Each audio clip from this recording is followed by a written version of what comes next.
chose a poem by T.S. Eliot. He was a very central figure in the 20th century. He was an essayist, I don't know what that means, a publisher, a literary critic, and an editor. And he was born on September 26, 1888, and he died January 4th, 1965 of something. I don't really know how he died. Yeah. And the poem's called The Love Song of J. Alfred Prufrock. I only chose a little bit because it's 135 lines. Let us go, then, you and I, when the evening is spread out against the sky like a patient etherized upon a table. Let us go through certain half-deserted streets, the muttering retreats of restless nights and one-night cheap hotels with sawdust restaurants and oyster shells. Streets that follow like a tedious argument of insidious intent to bring you to the overwhelming question, oh, do not ask, what is it? Let us go and make our visit. Woo! Was the girl who had many eyes. One day in the park, it was quite a surprise. I met a girl who had many eyes. She was really quite pretty and also quite shocking. And I noticed that she had a mouth, so we ended up talking. We talked about flowers and her poetry classes, and the problem she would have if she ever had to wear glasses. It's great to know a girl who had many eyes, but you really get wet when she breaks down and cries. My name is Audrey Trask, and I will be performing The Naming of Cats. T.S. Eliot wrote a lot of poems. He worked in playwright, was an editor, and many other things. This poem, The Naming of Cats, is from his collection of poems about felines from his book, Possum's Book of Practical Cats. Yeah. The naming of cats is a difficult matter. It isn't just one of your holiday games. You may think at first that I'm mad as a hatter when I tell you a cat must have 3 different names. First is the name that the family use daily, such as Peter, Augustus, Alonzo, or James, such as Victor, Jonathan, George, or Bill Bailey, but all of them sensible everyday names. There are fancier names if you think they sound sweeter, some for the gentlemen and some for the dames, such as Plateau, Admetus, Electrica, Demeter, but all of them sensible everyday names. But I tell you, a cat means a name that's particular, a name that's peculiar and more dignified. Else how should he keep his tail perpendicular, or spread out his whiskers, or cherish his pride? Of names of this sort I can give you a quorum, such as Monkstrap, Quaxo, Coricopat, such as Bumblerino, or else Jellyform, but names that never belong to more than one cat. But above and beyond, there's still one name left over, and this is the name that you will never guess. The name that no human research can discover, but the name the cat himself knows and will never confess. When you notice a cat in profound meditation, the reason I tell you is always the same. His mind is engaged in enrapt contemplation of the thought of his name, of his ineffable, effable, effainable, deep, inscrutable, singular name. So I'm going to be doing an original poem that I wrote for a dear friend of mine who I don't get to see very often. They live in the Front Range, and I love them very much. So this is called Soulmate. I sometimes must stop to reflect on life, and how lucky I am to have you in mind. So often full of grief, a sharpened knife, but since I have you, it's all going fine.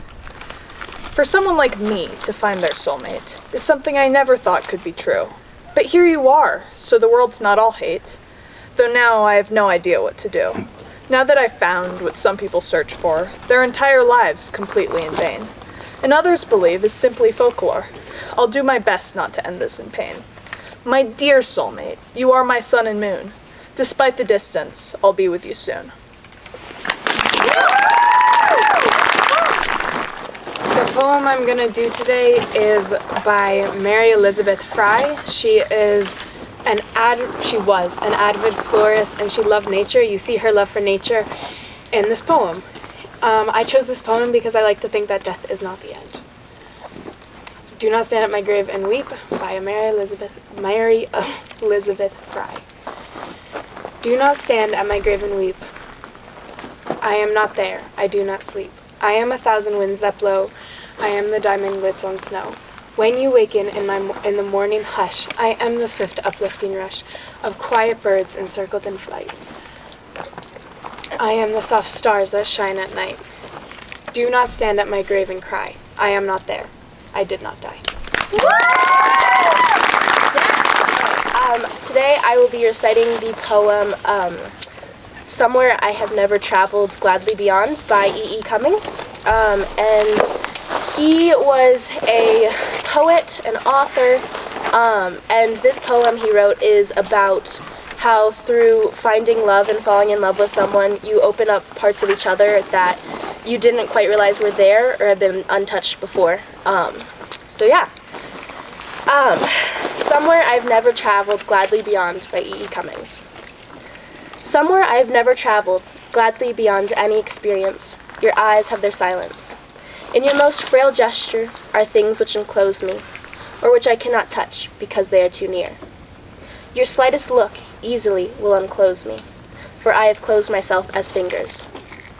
You open always, petal by petal, myself as spring opens, touching skillfully, mysteriously, her first rose. Or if your wish be to close me, I and my life would shut, very beautifully, suddenly.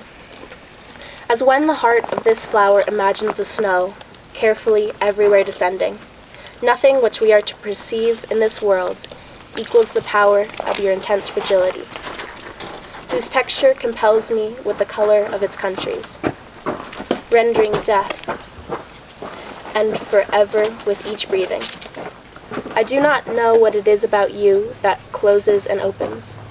Only something in me understands the voice of your eyes is deeper than all roses. Nobody, not even the rain, has such small hands. William Shakespeare is a world-famous poet who brings strong emotion into his poetry. Shall I Compare Thee to a Summer's Day is a deep and descriptive poem where he compares summer to his child that passed at a young age. He brings eternal life to his son through his words and poetry. Shall I compare thee to a summer's day? Thou art more lovely and more temperate. Rough winds do shake the darling buds of May. And summer's lease hath long too short. Sometimes too hot the eye of heaven shines, and often his gold complexion dimmed. From fair to fair sometimes declines, by chance or nature's changing course untrimmed. Nor lose possession, but thy eternal summer shall not fade, nor lose possession of thou owest. Nor shall death brag, thou wondrous in his shade, when in eternal life lines to time thou owest. So long as men can breathe and eyes can see, so long live this and give this life to thee. This is a poem I, Zoe Louise Kohlmeyer, wrote during this year's poetry block. I have learned a plethora amount during this block, and this poem shows how much I did.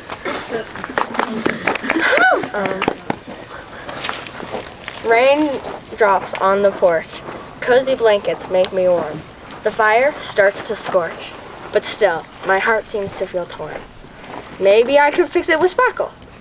My cat rubs against me as the fire crackles. I do feel free. Although my outside is warm and cozy, I feel cold inside. I don't feel good, I feel lousy. What? My happiness is not implied. I will be reciting a shortened version of the poem And Still I Rise by Maya Angelou. She was a poet, memoirist, civil rights activist, and author of several autobiographies, books of poetry, and essays. This poem is about self-confidence and having enough self-worth to rise above hateful people and mean comments. She knows that nothing can get her down and will not be affected by her gender or color of skin. You may write me down in history with your bitter, twisted lies. You may trod me in the very dirt, but still like dust I'll rise. Does my sassiness upset you? Why are you beset with gloom? 'Cause I walk like I've got oil wells, pumping in my living room. Just like moons and like suns, with the certainty of tides, just like hope springing high, I'll rise. Did you want to see me broken, bowed head and lowered eyes, shoulders falling down like teardrops, weakened by my soulful cries? Does my haughtiness offend you? Don't you take it awful hard? 'Cause I laugh like I've got gold mines, digging in my own backyard. You may kill me with your words. You may cut me with your lies. You may shoot me with your hate. You may kill me with your hatefulness, but still, like air, I'll rise.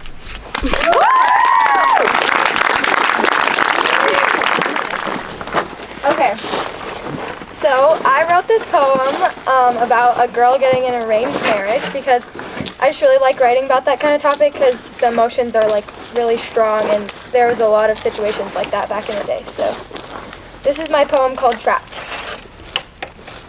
Does he watch me when I'm sleeping? Will he know that I am weeping? Today I do not understand why they can choose who gets my hand. Secretly I do not love him. I'm soaked in tears when the lights dim. How could my father do this? How? My mother does not love him now. I must be gone before he knows, for if I don't, my freedom goes. My poem is a nonsense poem. It is contradictive and defies logic. It's called Two Dead Boys by Leslie Massacre. Ladies and gentlemen, skinny and stout, let me tell you a tale I know nothing about. The admission is free, so pay at the door, pull up a chair, and sit on the floor. One bright day, in the middle of the night, two dead boys got up to a fight. Back to back, they faced each other, drew their swords, and shot each other. A deaf policeman heard the noise and came to stop those two dead boys. A man with no legs came walking by and kicked the lawman in his thigh.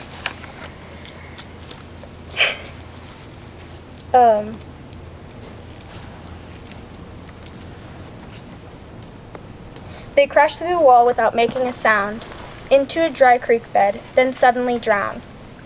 A long black hearse came to cart them away, but he ran for his life and is still gone today. If you doubt my lies are true, just ask the blind man, he saw it too. So my poem is by Donald Justice. It's about the Great Depression, but I see some aspects in the poem that are kind of connected to modern day problems. Our lives avoided tragedy simply by going on and on, without end and with little apparent meaning. Oh, there were storms and small catastrophes. Simply by going on and on, we managed. No need for the heroic. Oh, there were storms and small catastrophes. I don't remember all the particulars. We managed. No need for the heroic. There were the usual celebrations, the usual sorrows. I don't remember all the particulars. Across the fence, the neighbors were our chorus. There were the usual celebrations, the usual sorrows. At no time did anyone ever say anything in verse. It was the ordinary pities and fears consumed us, and if we suffered, we kept quiet about it. No audience would ever know our story. My poem is called Snowflakes by Henry Wadsworth Longfellow. He was an American poet who is famous for, among other things, writing Paul Revere's Ride, The Song of Hiawatha, and Evangeline. He is also known for being the first American to translate Dante's Divine Comedy. The following poem is his description of snow. Snowflakes by Henry Wadsworth Longfellow. Out of the bosom of the air, out of the cloud folds of her garment shaken, over the woodlands brown and bare, over the harvest fields forsaken, silent and soft and slow descends the snow, even as our cloudy fancies take suddenly shape in some divine expression, even as the troubled heart doth make in the white countenance confession, the troubled sky reveals the grief it feels. This is the poem of the air, slowly in silent syllables recorded. This is the poem of despair, long in its cloudy bosom hoarded, now whispered and revealed to wood and field. I'm doing a poem by Tim Burton, so it's kind of weird. It's from a book, a collection of his poems called The Melancholy Death of the Oyster Boy and Other Stories. It's called Voodoo Girl. Her skin is white cloth, and she's all sewn apart, and she has many colored pins sticking out of her heart. She has a beautiful set of hypnodisc eyes, the ones that she uses to hypnotize guys. She has many different zombies who are deeply in her trance. She even has a zombie who was originally from France. But she knows she has a curse on her, a curse she cannot win, for if someone gets too close to her, the pins stick farther in. So, this is a poem by Robert Frost, and I did it just because I really like the image of the poem. And Robert Frost was a poet in the 1920s through I think 1940s, and he wrote a lot about rural life and stuff. So here it is. Walking through or riding, I don't know what it's called. Whose woods these are, I think I know. His house is in the village though. He will not see me stopping here to watch his woods fill up with snow. My little horse must think it queer to stop without a farmhouse near, between the wood and frozen lake, the darkest evening of the year. He gives his harness bells a shake to ask if there is some mistake. The only other sounds the sweep of easy wind in downy flake. The woods are lovely, dark and deep, but I have promises to keep, and miles to go before I sleep, and miles to go before I sleep. So the poem I chose to recite was written by Edgar Allan Poe. In this poem he portrays a feeling of isolation and hopelessness, and although that sounds super gloomy and is pretty gloomy, I think that feeling of being different or other is a very relatable idea in our society. So this is Alone by Edgar Allan Poe. From childhood's hour I have not been as others were. I have not seen as others saw. I could not bring my passions from a common spring. From the same source I could not take my sorrow. And I could not bring my heart to joy at the same tone. All I loved alone.